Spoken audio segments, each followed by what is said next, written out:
Қайырлы күн, қымбатты көрермен. Алда тәуелсіздік күні. Ел тәуелсіздігінің күніне орай біз ассамблеяның арнайы түсіру тобы халықтан пікір сұрауға шықтық. Ендеше бірге білейік.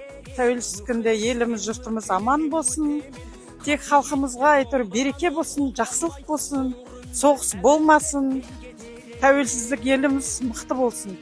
Истинности желаю всем жителям Казахстана самого главного здоровья, долгих лет жизни, счастья, здоровья и мирного неба над головой, чтобы не было войны и все люди жили в дружбе и согласии. Ой, спасибо вам.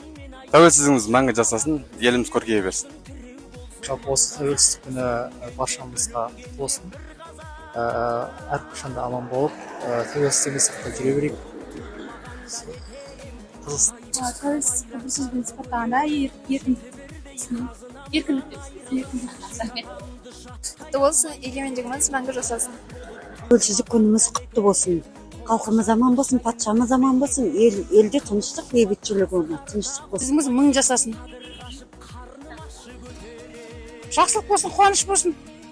Арта берсін тәуелсіздігіміз. Халықтың жылы ниетін, ыстық ықыласын тыңдадық. Олай болса біз де мәңгілік елдің тәуелсіздігі мәңгілік болсын демекпіз.